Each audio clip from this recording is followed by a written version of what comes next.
Hello guys, ये भूगोल का पार्ट नंबर 4 प्राथमिक क्रियाएं। सबसे पहले प्राथमिक क्रिया में आर्थिक क्रियाएं। आर्थिक क्रिया मानव के सभी कार्य या क्रियाकलाप जिनसे आय प्राप्त होती है। मानव के वे सभी कार्य व क्रियाकलाप जिनसे आय प्राप्त होती है उन्हें प्राथमिक क्रियाओं के नाम से जाना जाता है। एग्जाम्पल के तौर पर देखें तो पशुचारण, कृषि, खनन, मछली पालन आदि।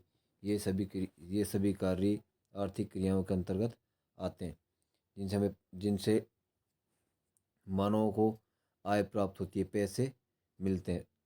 अगला पॉइंट आता है प्राथमिक क्रियाएं।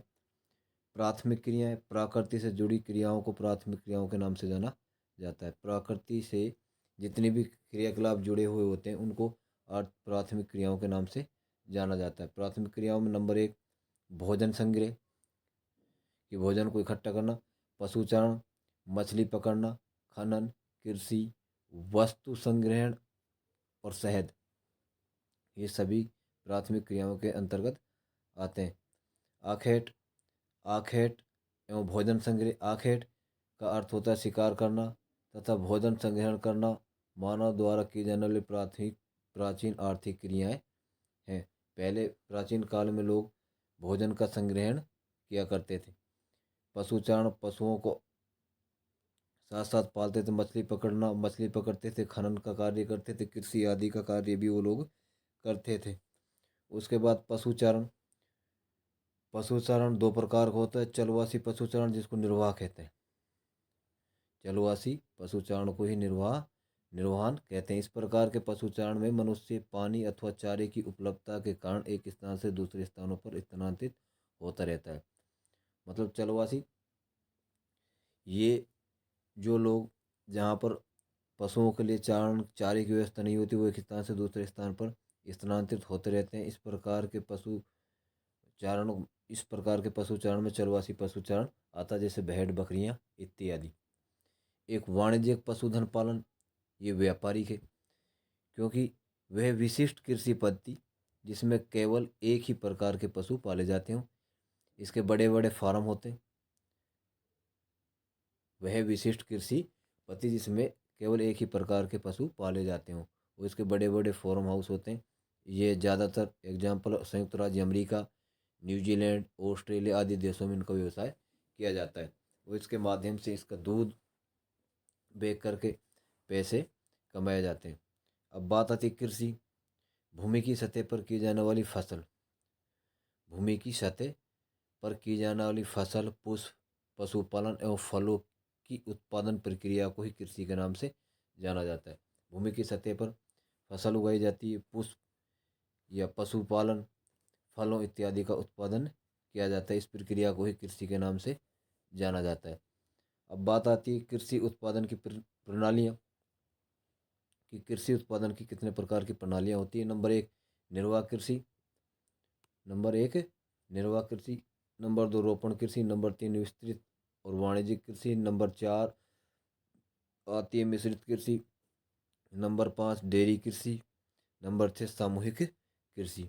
अब हम बात कर लेते हैं सबसे पहले निर्वाह कृषि। वह कृषि जिसमें कृषि उत्पादन करने वाले लोग कृषि का अधिकांश भाग अपने उपयोग के लिए रखते हैं, उसको निर्वाह कृषि के नाम से जाना जाता है। रोपण कृषि वह कृषि जिसमें फसलों का पौधारोपण अधिक पूंजी और वैज्ञानिक तकनीकों के आधार पर की जाती है, उनको रोपण कृषि के नाम से जाना जाता है। ये कृषियाँ उष्ण कटिबंधीय क्षेत्रों में ज़्यादा की जाती है, जैसे चाय हो गई, रबड़ हो गया, गन्ना हो गए। उसके बाद विस्तृत कृषि। विस्तृत का अर्थ होता है फैला हुआ भाग, अर्थात बड़े बड़े फार्मों में आधुनिक यंत्रों के माध्यम से की जाने वाले कृषि को विस्तृत वाणिज्यिक कृषि के नाम से जाना जाता है। यह कृषि, विस्तृत वाणिज्यिक कृषि, शुष्क प्रदेशों में ज़्यादा की जाती है। इसका सारा कार्य मशीनों के द्वारा होता है। उदाहरण के लिए जैसे गेहूँ, जैसे पंजाब, हरियाणा, बड़े बड़े फॉर्मों में इसका उत्पादन किया जाता है। उसके बाद मिश्रित कृषि। मिश्रित करते मिक्स, मतलब मिला जुला रूप। वह कृषि जिसमें कृषि के साथ साथ पशुपालन भी किया जाता है, उसे मिश्रित कृषि के नाम से जाना जाता है। जैसे गेहूँ, जौ, मक्का, धान आदि के साथ साथ भेड़ बकरी आदि आय के स्रोत भी रखे जाते हैं, जैसे हमारे यहाँ की जाती है। उसके बाद डेयरी कृषि। डेयरी कृषि, डेयरी का अर्थ होता है दुधारू पशुओं के साथ साथ जो व्यवसाय किया जाता है। इसमें अधिक पूंजी की आवश्यकता और अधिक श्रम की और आधुनिक यंत्रों की आवश्यकता होती है। ये दुधारू पशुओं का व्यवसाय दूध उत्पादन के लिए किया जाता है। डेयरी कृषि के अंतर्गत दुधारू पशुओं का व्यवसाय किया जाता है अधिक दूध उत्पादन के लिए। अगला है सामूहिक कृषि।